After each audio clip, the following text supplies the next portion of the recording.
Genetic আমরা যদি বলি রেশিয়াল ব্যাকগ্রাউন্ড, যে আমাদের জাতিগত প্রবণতা আছে, এই এশিয়া অঞ্চলের মানুষ, আফ্রিকান অঞ্চলের মানুষ, ঠিক আছে, তাদের কিন্তু ডায়াবেটিস আক্রান্ত হওয়ার ঝুঁকি বেশি।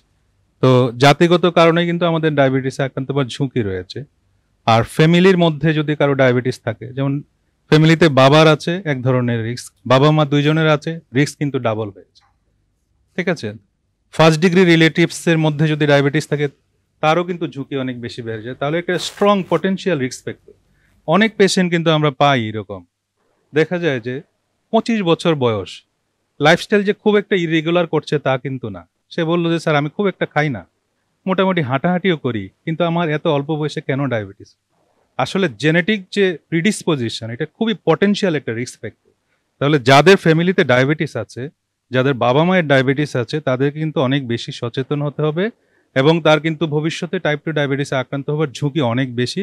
এই জিনিসটি মাথায় রেখে তার কাজ করতে হবে।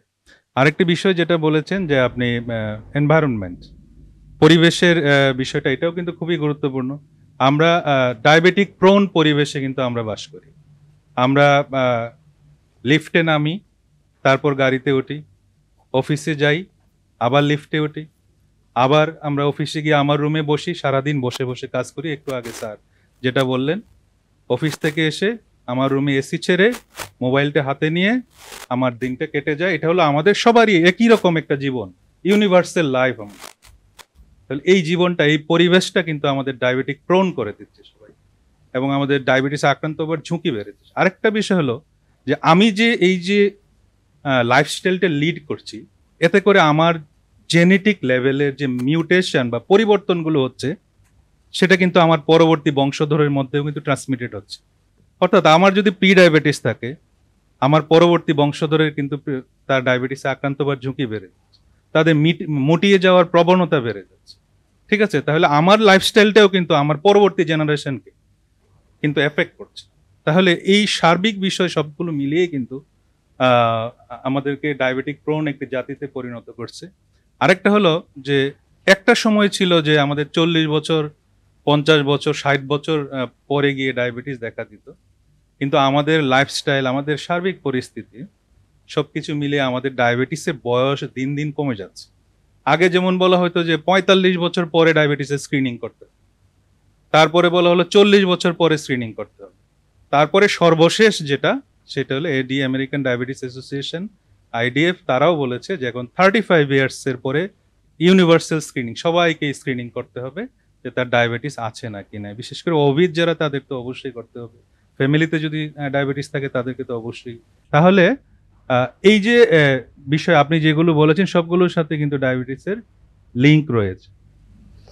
খাদ্যাভ্যাস এবং এক্সারসাইজ, এই দুটা বা ব্যায়াম, এই দুটো নিয়ে আসলে সব থেকে বেশি প্রশ্ন অনেকের। যেটা আমি একটু বলেছিলাম যে আমি এত বছর অনেক মিষ্টি খেয়েছি, এই কারণে আমার ডায়াবেটিস হয়েছে।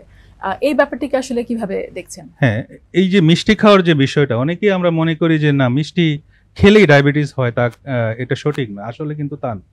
একজন মানুষ প্রতিদিন মিষ্টি খেলে কি হবে? তার বিটা সেল কাজ করতে করতে এক সময় দেখা যাবে ওভারলোডেড হবে, বার্ন আউট হবে। মিষ্টি খেলে দেখা যাবে ওজন বাড়ার প্রবণতা বাড়বে। মিষ্টি জাতীয় যে কোনো খাবার, ফাস্টফুড, চকলেট, আইসক্রিম, চিনি, মিষ্টি, গুড়, মধু, কোক, নুডলস, আলু, চিপস, এই সমস্ত খাবারগুলোতে দেখা যায় এগুলোতে সুগার বাড়ার প্রবণতা থাকে, ওজন বাড়ার প্রবণতা থাকে। ওজন বাড়লে ইনসুলিন রেজিস্ট্যান্স বাড়বে, ইনসুলিন রেজিস্ট্যান্স বাড়লে ভবিষ্যতে তার টাইপ 2 ডায়াবেটিস আক্রান্ত হওয়ার ঝুঁকি রয়েছে। তাহলে আমাদের সামাজিক, রাষ্ট্রীয়, পারিবারিক জীবনগুলোতে মিষ্টির আধিক্যটা আমরা যদি কমাতে পারি, পরীক্ষার রেজাল্ট হলে মিষ্টি না দিয়ে ফলের একটা সুন্দর করে যদি আমরা কিছু সাজিয়ে তারপরে উপহার হিসেবে দেই, সেটা আমার মনে হয় তার নিউট্রিশাস যে ভ্যালু সেটাকে বাড়াবে, পাশাপাশি দেখতেও সুন্দর, এবং সেটাকে যদি আমরা এস্টাবলিশ করতে পারি, তাহলে এই সামাজিক আন্দোলনটা আমাদের একটা বিরাট চেঞ্জ আনবে। তাহলে এই যে মিষ্টির যে আধিক্য, আপনি দেখবেন যে কোনো একটা ফল রেজাল্ট বের হলো এসএসসি, এইচএসসি, তারপরের দিন কিন্তু আপনি মিষ্টি পাবেন, ওই দিন দোকানে কোনো মিষ্টি পাবেন না। তাহলে এই যে আমরা একটা ব্যাড প্র্যাকটিস শুরু করেছি, এটা কিন্তু আমাদের ক্ষতি করছে, ঠিক আছে। আমি জানি ওই ফ্যামিলিতে, একটা ফ্যামিলিতে আমি যাচ্ছি, এই ফ্যামিলির প্রত্যেকটা মানুষ ডায়াবেটিস, তারপর আমার 5 কেজি মিষ্টি ওখানে নিতে হচ্ছে। এই যে প্র্যাকটিস গুলো আছে, এই জায়গাগুলোতে আমরা বের হয়ে আসতে হবে আমাদেরকে, এবং এইখানে ইন্টারভিন করতে হবে। কাউকে না কাউকে দায়িত্ব নিয়ে আমাদের এই কাজগুলো করতে হবে।